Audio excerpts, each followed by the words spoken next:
नमस्कार। गंजाम जिलार वरिष्ठ आईनजीवी तथा राज्य बार काउंसिलर वरिष्ठ सभ्य पीतवास पंडा को गुली करी हत्या करा घटना को नहीं राज्य बार काउंसिल तीव्र निंदा करने सहित गत 8 तारिख बुधवार दिन राज्यव्यापी कलम छाड़ आंदोलन करा जायथिला, जार प्रभाव जटणी जेएमएफसी कोर्ट रे मध्य पड़िथिला। जटणी बार एसोसिएशन एवं लॉयर्स एसोसिएशन पक्षरु कलम छाड़ आंदोलन होइथिला। आसंतु जानिबा आईनजीवी माने कौन कहउछंती।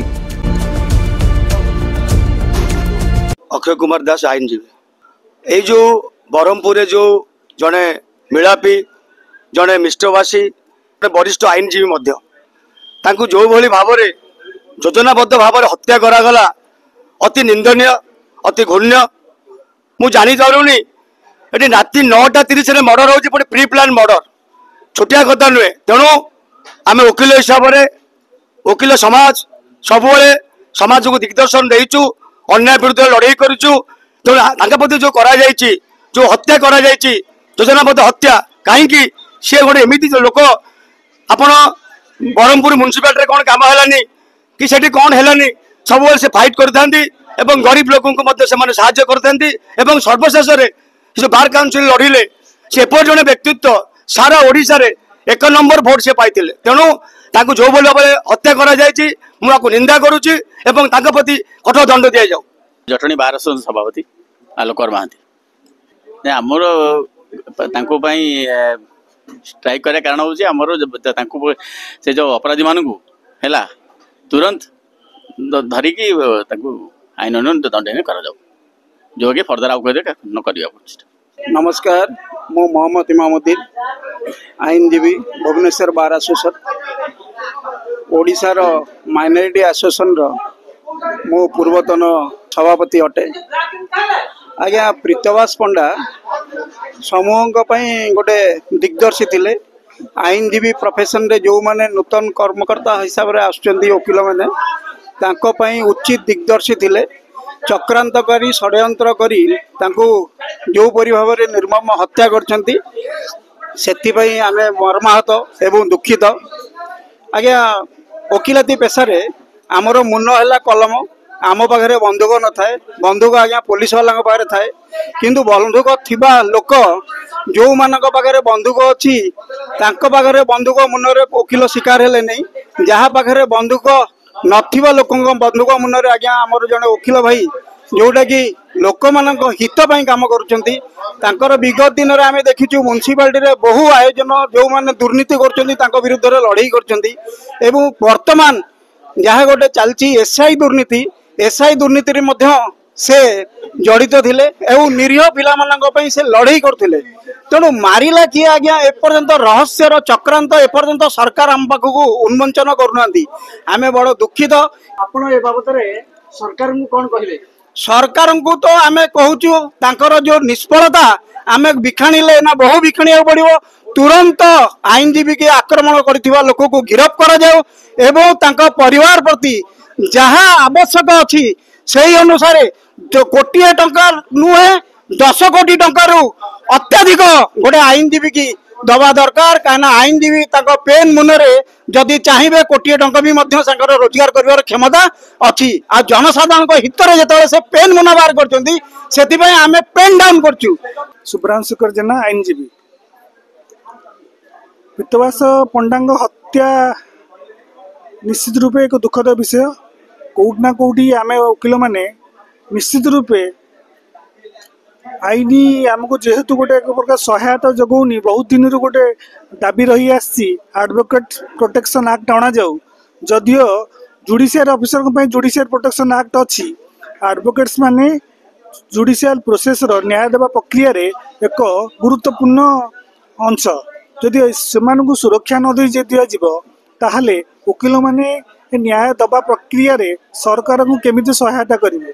डायरेक्टली इनडायरेक्टली वकिल ना जो वकिल गोटे पेशा बोली कह जाऊँगी मु कहबी एक प्रकार मिछ बोली। कहीं जिते न्याय देवा प्रक्रिया रे वकिल गोटे गुरुत्वपूर्ण अंग रही किंतु से अनुसार स्टेट रो कौन रेस्पॉन्सिबिलिटी एवं कौन प्रकार कह गले रेस्पॉन्सिबिलिटी स्टेट किसी नौ ना जदि नौ ना वकिल मैंने असुरक्षित निश्चित वकिल मैंने न्याय दबा प्रक्रिया रे कोर्ट संगे अच्छा तेणु वकिलों को सुरक्षा एवं वकिलों को अनुदान कौन स्टेट देती आपन दाबी कौन रहिबो दाबी निश्चित रूप यह रोटे आडभोकेट प्रोटेक्शन एक्ट आसू यह एक उदाहरण निश्चित जे पीतवास पंडा परी आगू अनेक वकिल हत्यार शिकार हो पारती कौन प्रकार आसल्ट शिकार हो पारती आडभोकेट प्रोटेक्शन एक्ट तुरंत आसवा दरकार यह मोर दाबी एवं मो समस्त वकिल संघ तरफ यह मोर दाबी। अच्छा जो दुर्बृत्त मैंने हत्या कले ए बाबद आप कौन भावुं कौन शुणु हत्या कर कारण इन्वेस्टिगेशन बर्तमान गोइंग ऑन किसी कहवा निश्चित रूपे भूल हो किंतु यह मु कहबी जे जहाँ भी हो गोटे सी जड़े बार काउंसिलर मेंबर अच्छा सी जब असुरक्षित ताले साधारण वकिल मान सुरक्षा विषय में कौन कहवा।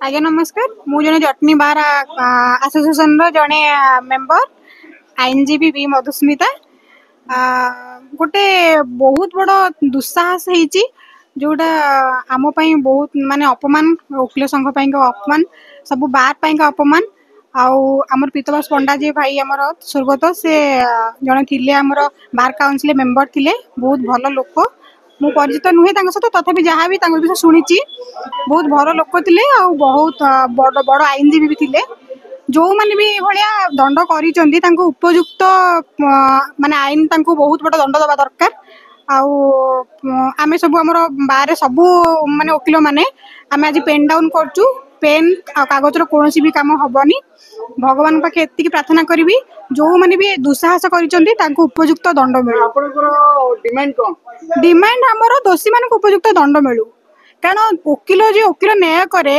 वकिल माने लोकों से लड़ाई करे जदि परिवार लड़ाई करे तो सहित एमती कथा हो गला ताले आगु को बहुत बड़ बड़ से काम करदेवे जोटा हवा कथा सरकार ये कथार माने स्वर उत्तोलन करने कथा चुप रहा कथा नुहे। मो Prashant Kumar Tripathi secretary Jatni lawyers association आज आमे माने एठी पेन डाउन आकोमोडेशन करिचु जटनी कोर्ट रे कहीं आमर पूजनीय पीतवास पंडा जहां को बंदूक मुनरे गुली करी तांकू मारी दिया गला बड़ जघन्य अपराध आमर आज दाबी आसंता 48 घंटा मध्य तांकू अरेस्ट करो फांसी गुंडारे झुलाओ परिवार को 1 कोटी टंका दियो नहले प्रशासन को आमे हलई देबू आगु को आहरी आंदोलन तीव्रतर करिबू। धन्यवाद। मु मानस कुमार रथ आईनजीवी आज आमे वकिल भाई माने समस्ते पेन डाउन स्ट्राइक करिचु कारण आमर एई वकिला फाटर्निटी जेपरि भाव निर्मम हत्या करागला ब्रह्मपुर रे सेदिपाई आमे समस्ते बड़ दुखित एवं एपरी घटना को आमे तीव्र भाव निंदा करुचु। ब्रजबंधु प्रधान आईनजीवी तथा एक secretary of Jatni bar association जो पीतवास पंडा आमर जड़े बड़ भाई मुझे जानी सी जड़े एत दक्ष एवं जनसाधारण से निजक नियोजित करती एवं अन्याय विरुद्ध लड़ती न्याय दियंती आर एत भाईचारार संपर्क सी समति सहित मिसी जनसाधारण कार्य नियोजित निजक करी आमर प्रशासन आमर पुलिस बाहिनी कौन सी सुरक्षा देलानी मु गोटे प्रस्ताव आपण मीडिया माध्यम जनइबा चाहे जे आम वकिल समाज प्रति वकिल भाई भौणी प्रति आमको सुरक्षा दि जाऊ एवं ये सुरक्षा जदि नहब आम जीवन रे अन्याय विरुद्ध लड़िकी लोक को सेवा दवा सहित जदि आम निजे से भुक्त हवा तेणु मो सरकार को निंदा करुच्ची एवं ता सहित प्रशासन को निंदा करुच्ची सरकार को मो अनुरोध तथा भी करुच्ची जे यार दृढ़ विहित पदक्षेप निया जाऊ एवं दोषी को दंडित करा जाऊ एवं तांको परिवार को मध्य क्षतिपूरण पाई मो दाबी करुच्ची। मु वीरेंद्र कुमार पट्टनायक एडवोकेट तथा पूर्वतन सभापति भुवनेश्वर बार एसोसिएशन। पीतवास पंडा जड़े भद्र आमायिक लोक थे तांकर मृत्यु माने गभीर भाव में मर्माहत ତାଙ୍କର ଅମର ଆତ୍ମାର ସଦ୍ଗତି ନିମନ୍ତେ ଆମମାନେ ଜଗନ୍ନାଥଙ୍କ ପାଖରେ ପ୍ରାର୍ଥନା କରୁଛୁ। ଯେ ବି କେହି ଦୁର୍ବୃତ୍ତ ହୁଅନ୍ତୁ, ଅମାନୁଷିକ କାମ କରିବା ନିଶ୍ଚିତ ଭାବରେ ଗର୍ହିତ ଅପରାଧ। ଆମମାନେ ପୋଲିସ କର୍ତ୍ତୃପକ୍ଷ ସରକାରଙ୍କୁ ନିବେଦନ କରୁଛୁ ଯେ ଯଥାଶୀଘ୍ର ତାଙ୍କ ପ୍ରତି ହୋଇଥିବା ଅମାନୁଷିକ ଅତ୍ୟାଚାରର ମୁଖ୍ୟ ଆସାମୀକୁ ଧରାଯାଉ ଓ ତତ୍ସଙ୍ଗେ ସଙ୍ଗେ ଯେଉଁମାନେ ଏଥିରେ ସମ୍ପୃକ୍ତ ସେମାନଙ୍କୁ ମଧ୍ୟ କଠୋର ଦଣ୍ଡ ଦିଆଯାଉ।